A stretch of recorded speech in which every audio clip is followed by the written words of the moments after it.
Recently becoming the mother, I found myself confronting an audacious demand from Jessica, the unpleasant individual who had previously taken Michael away from me. Her deceit about a false pregnancy led to our divorce, and although I have tried to move on since then, her presence continues to disrupt my peace. It's still astonishing to consider her my actual sister, given her unchanged nature of stirring up trouble without a care. Now, with John having seen her message, ignoring the situation is no longer an option. Despite my reluctance, I agreed to attend the celebration as suggested by John, who seems to have a plan. John is a warm and kind person, averse to dishonesty, and adept at turning work situations to his advantage. I trust that he has a strategy in mind. Although Jessica may find it amusing for now, she will soon have to face the consequences of her wrongdoings. Naomi, John Johnson. My professional life as an office assistant in a local company has been steady since college graduation.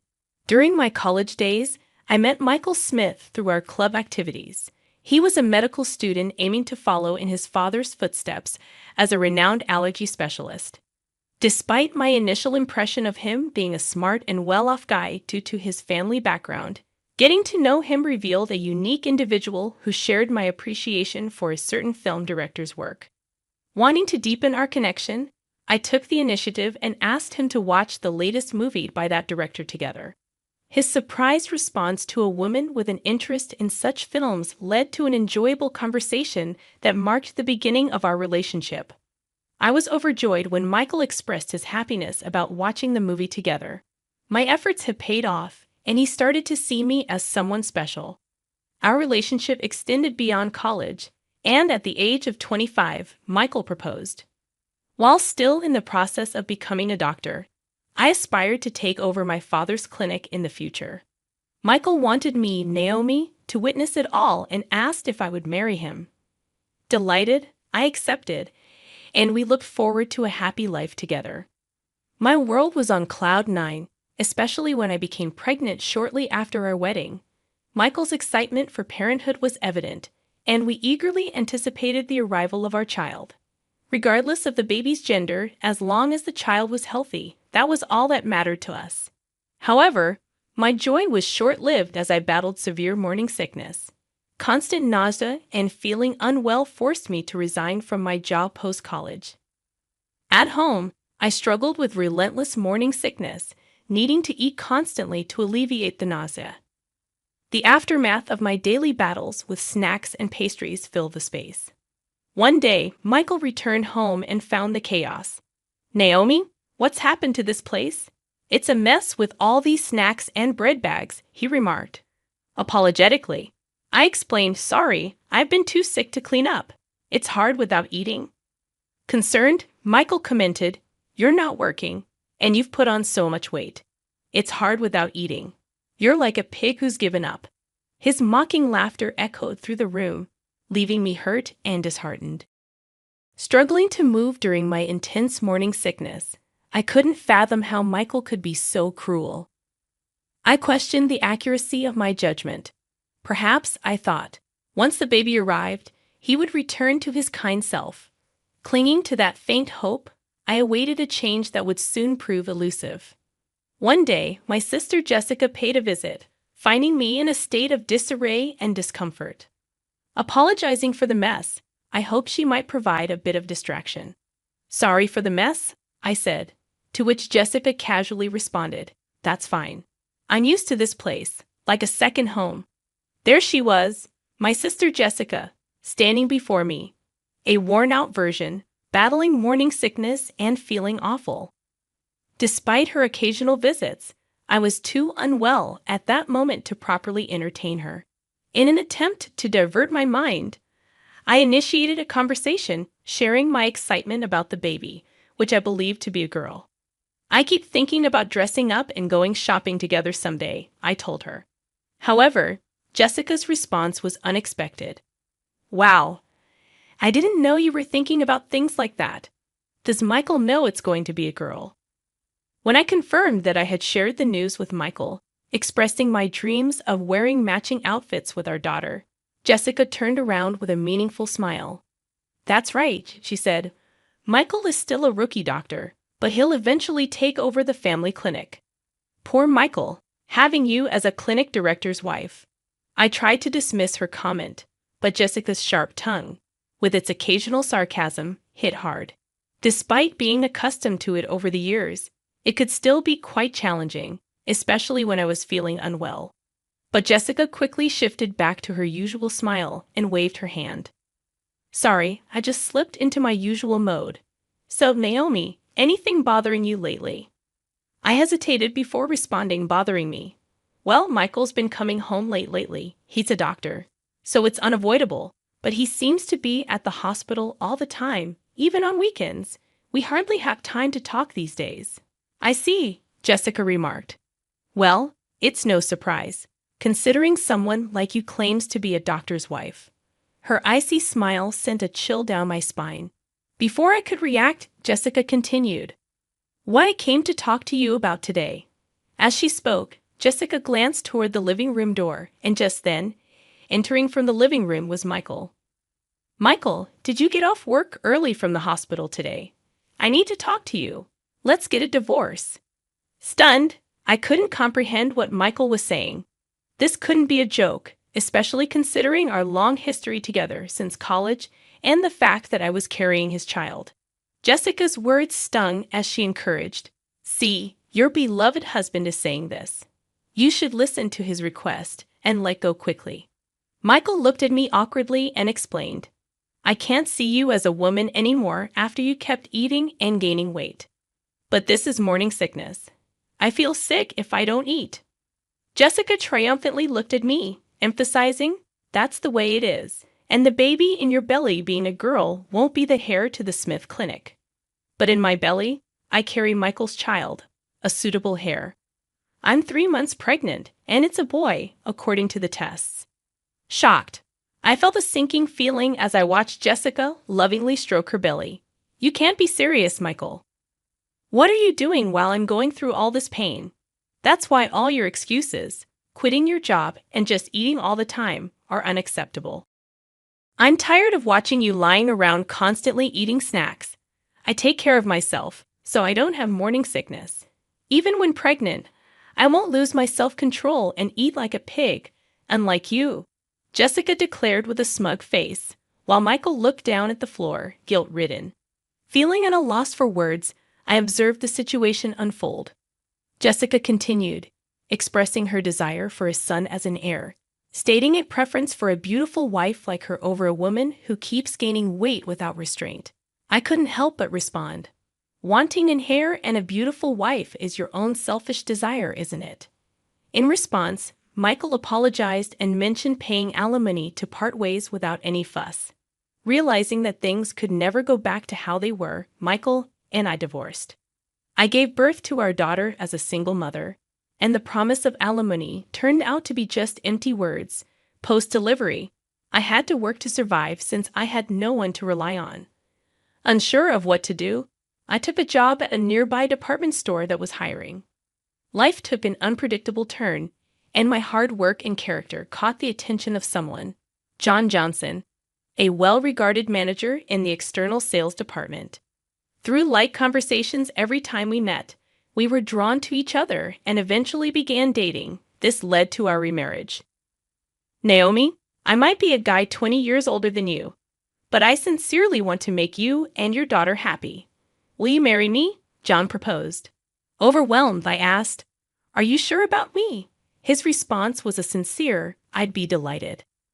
Life after remarriage turned out to be truly blissful. With a gentle husband, my daughter and I lived a peaceful life. However, I failed to notice the ominous footsteps creeping closer to our tranquil days. One day, Jen had work, but I was off, and just as I thought of having a leisurely tea, an email arrived. It was from Jessica, and the content was shocking. A baby is born. I'm expecting a $5,000 baby shower gift. A sigh escaped me in front of that curt email. 5 years ago, Jessica had an affair with Michael and snatched him away. Now this, and $5,000 for a baby shower gift seemed too much. I couldn't forget that day, nor could I. Even if I tried, The expressions on Jessica and Michael's faces back then, the way they sought happiness together, ignoring my suffering from morning sickness, was unforgivable. I was at a loss on how to respond to Jessica's email. Then, John returned from work, noticing something was off, and asked with concern, "What's wrong, Naomi? You look pale." "Oh, John, it's a message from my sister. She had a baby, the sister who married your ex-husband, Michael. Yeah, I don't want to see her face or hear from her. Plus, she's asking for a $5,000 baby shower gift." As John listened and looked at my phone, he suddenly said, "Wait, this Jessica Smith name, you know her? I didn't mention her when we got married because I didn't want to remember." "Yeah, I've never been introduced to her by you, but I wonder," I replied. John, pondering while looking at the email, seemed to recall something. "We didn't properly greet her during our wedding, so let's visit her now. Also, I just remembered something I needed to do back at the department store." He then hurriedly prepared to leave, saying, "Going back to the department store now. Sorry, there's something I need to do." A few hours later, John returned with a thick file. "Is it okay if we visit your sister, Jessica, 2 weeks from now on Sunday? We both have the day off, and I'd like her to meet my parents and cousins too." "Your parents and cousins too?" "Jessica loves being the center of attention, so she'll probably be fine," I responded. "But why? I heard your ex-husband, Michael, is famous for allergy treatment. My family has a history of allergies, and I thought we might get some good advice." I remembered hearing from friends that Michael had taken over his father's allergy clinic, and Michael himself had become an allergist. A friend told me, "Okay, I'll contact Jessica." Jessica quickly agreed when I contacted her, saying, "I want to see the baby, and will bring a gift. Can I bring some relatives too? They really want to meet you. Of course, the more guests, the more gifts. Looking forward to seeing you in 2 weeks on Sunday," Jessica responded. 2 weeks later, on Sunday, I visited Jessica's house with John, his parents, and relatives, including his cousins, in a quiet residential area. Her stylish house stood next to the clinic, its white walls gleaming. John's parents and relatives were surprised by its luxurious design, excited to meet the renowned allergist. "Welcome. I've been waiting for you," Jessica greeted us with a smile. "Long time no see, Jessica. You look happy," John remarked. Of course. I was worried about my first child's birth, but it all worked out in the end, Jessica replied. I felt something off in her words. "First childbirth? Didn't you say you were pregnant with a boy before?" "Oh, did I not tell you? I miscarried that time. So, this is my first," Jessica explained. John, standing beside me, nodded meaningfully. Seeing John's face, Jessica started to tremble.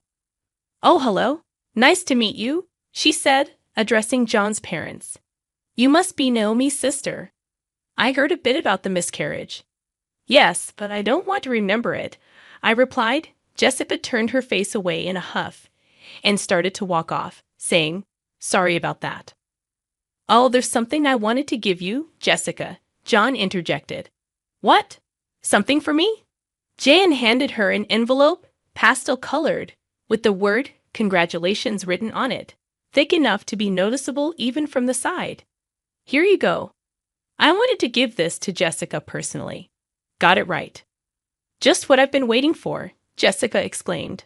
I glanced at John and whispered to him, "Hey, we aren't rich, and we don't have to give Jessica the $5,000 she asked for." But John, unfazed, cut me off, saying, "It's fine. Trust me. You'll understand if you watch." As we were talking about the envelope, the atmosphere grew tense. Jessica had already started opening it. "I need to check if it's exactly $5,000. With this thickness, it might even be $10,000. The cute envelope was torn open with a ripping sound. However, Jessica's face clouded over the moment she opened it. "What's this?"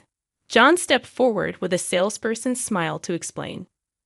"Mrs. Jessica Smith, this is a detailed statement of your purchases at the department store over the past 5 years. You said to put it on my tab, and this is the amount you've accumulated to date." "What are you talking about?" I don't know anything about this, Jessica protested. The statement she held listed names of luxury watches and brand bags, and the five-digit figure in the amount column left me in disbelief. Indeed, Mr. Michael Smith himself and his parents are valued customers with an external sales card contract. However, with such a high amount, we needed to confirm just to be sure. My husband is the famous allergist Michael Smith. As the wife of the clinic's director, using one or two external sales cards is nothing. Is that so? John continued. Also, there's something else I personally wanted to verify. He paused before saying, about 5 years ago, we had complaints about a customer flaunting their external sales card and making extremely unpleasant remarks. Do you know anything about this? What's that? What does it matter? Jessica retorted. John explained. Since we had several complaints, I checked with the staff who were nearby at the time. The content of the conversation was so terrible that the staff remembered it clearly. I glanced sideways at Jessica, seeing her expression harden. John continued. The staff said the conversation was about stealing someone's husband, who happens to be her brother-in-law. Could it be? Yes, that's right. And she bragged about using a fake pregnancy to break them up, laughing loudly. She talked about how she lied about miscarrying like it was some kind of heroic tale. That's when I realized that time, Jessica's claim of being pregnant with a boy, the hair, was all a lie to snatch Michael. Of course, there was no pregnancy, so no morning sickness or changes in her body shape. What are you saying? That story was about me, Jessica exclaimed. Matching the complaints with the external sales card, your name, Jessica Smith, came up. I can't believe this. You are marrying into a doctor's family, becoming the clinic director's wife. I couldn't stand it. I had to do whatever it took to tell Michael that I was the right one for him. I was overwhelmed with disbelief that Michael had fallen for Jessica's scheme, and she had lied to marry him. While I was stunned, the door opened.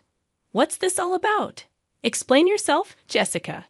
Since when have you been here? John asked. Jessica replied, from the beginning. I came back to get something I forgot and found the external sales card statement. And now I hear the pregnancy 5 years ago was all a lie.